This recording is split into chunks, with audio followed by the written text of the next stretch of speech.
guys, Josh here. And Michelle. And this is, and we are Adventures Ahead. And today we are doing Cruise Chatter, episode 11. Whoa. So what's the topic today, Michelle? How much money should you bring on a cruise? That's right. I see people ask all the time, well, how much money should we bring for tips? Or how much money should we bring for casino? Or how much money should we bring for the ports? Or, you see that all the time, don't you? Mm-hmm. People have a general curiosity of that. So today we're going to be talking about how much money technically we bring for a cruise for different things. Hashtag disclaimer. So this is our own personal preference. Just like everything on Cruise Chatter is our own experiences, our own personal preference. It's not facts, nothing like that. We're not trying to say, you do need to do this. This is what we want a disclaimer though for. This is personal to each individual person. That's right. So we're giving you some examples of what we do. It might be different for you based on what you like to do, what your availability is, what your budget is, right. That kind of thing. Right. So first off, let's start with tip money that we normally bring. Mm-hmm. Okay, so Michelle usually sets aside. What do you normally set aside? I usually set aside 51s. 51s. Between 40 and 51. So this is we've been on 2 5-days. No, we haven't. I mean, we've been on 1 5-day, a 7-day, and an 8-day. So kind of like the money she's going to say is kind of like in between for all those. Yeah. So what do you normally bring? I try to bring about $50 in ones. In ones, which is great for tipping. So we use that to tip the people that take our bags at the port thing, the port that we I also get try on the to bring ship. about $50 in fives. She also brings fives, $50 in Sometimes fives. we give people fives. Right, for feeling generous. And sometimes we use some of those ones for other things. So. Right, and so mainly like the people that bring us room service, we give them like 3 or 4 ones. Yeah. And and stuff like that, and we just use it to pick it to the ports and different things to tip if we take a tour or whatever. We use it. Also, we shop with that money. We don't like that goes in with the shopping money. But I normally don't like to use big bills to shop with, especially if we're just buying little trinkets. So, how much money do we set aside for shopping?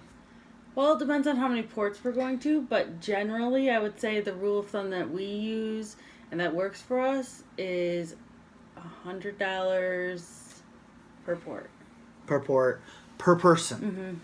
So $200 per port. Now that's including if we want to get some drinks and things like that. That's not just saying we're going to spend all that money. It might be more or less than that, depending on if we're planning on drinking. A lot. And if the port is like Carnival owned or not. If the port is Carnival owned, I'll generally plan a little less because we usually just stay in the port and hang out. Unless you go to Jimmy Buffett's Margaritaville, then you're going to spend a bunch on drinks. Yeah, plan more. But that's good, though. It's fun. So if we had 4 ports, I would generally do $800. Right. Between $600 and $800. And we'd rather have more money than not enough. Yeah. So that's how we normally plan it, right, Michelle? Yeah, and you could utilize a lot of free things too. In some ports, like St. Martin, where we kind of were just like, well, I think we're just going to walk around the port and see and probably buy a couple things. I think we only brought like $50 each because we knew we weren't going to eat. We knew we weren't going to drink. Mm-hmm. So we're like, we're just going to go buy a couple hats or shirts. So like we only needed like $100. Yep. So that's why we see, it just depends, Well, and you can get away with a lot less than what we bring. Yeah, right. We can sometimes we go a little overboard, but that's, it's our vacation. So, and next thing is what we save money for would have to be for gambling, because we gamble. I know not everybody gambles, but we normally like to bring the cash to cover the gambling. Now I know you don't have to do that, and we do. We like to bring the cash to cover it. So what do we normally set aside for gambling on our let's just say our 8-day cruise? What did we each bring? Well, it depends on how much time you have to save for the cruise, I would say. And it depends on, what you have available. So we were saving for that cruise for over a year. Right. And we each brought $600 per gambling. For 8 days each. So, now, depending on if you're winning or losing, I mean, that's if it's going to be gone or not. I mean, I know that's not a lot, but that's just part of the budget that we set aside. Yeah. And we if let's say we're down, like somebody out of us two was down, and they spent more than the 600, that's fine because we know we can cover that, and it's like I do leave some money at home too.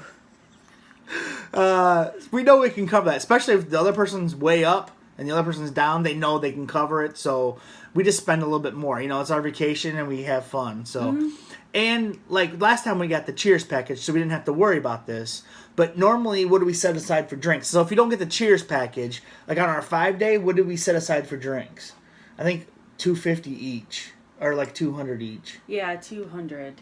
And we should have just got the drink. We should have got the Cheers package. We didn't even think about it. Yeah, we didn't.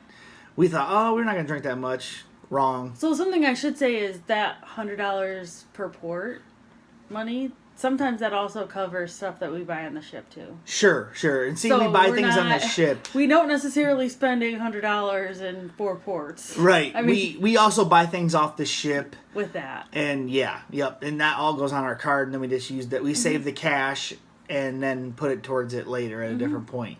So I'm trying to think if there's anything else that we spend our money on the ship or in port. I think that's it. I think that is too. So tipping, shopping, gambling, drinks if you don't have the Cheers package, or if you don't drink, I guess you don't need that money. Yeah, in the gambling. I guess that's all that's really extra. So nothing else, Michelle? I don't think so. No extra especially restaurants, but oh yeah, especially restaurants. But we just we don't really set aside extra for that. Our last cruise was the only cruise that we had specialty restaurants that we took advantage of anyway. Should have. I think we had some in the Glory, but we didn't take advantage of them. No, we did not. Oh, and like if you want, I guess the Bubbles package and stuff. Yeah. But that's not that expensive. So we always prepay for that stuff, so we don't have to use our money that we saved. That's so we can pay for it ahead of time. Yep. So there's different things on the ship that you can pay for too, that you could figure in with the money if you didn't buy it before. Like you can buy bottles of water at the bar. I mean, you can like the coffee shop. If you want to get a coffee every day, you can figure that in, or 2 coffees or whatever. You know what I mean? Mm-hmm. So there's different things, but we covered the ground base. And so that's how we save. So, and we actually have a video previous about how we do save, and we have the envelope system and stuff that we do. Yeah. And I don't know if Michelle leaked the video below or not. It might not happen. So you can just go back in our archives and check that out. So, okay, guys, we'll talk to you later.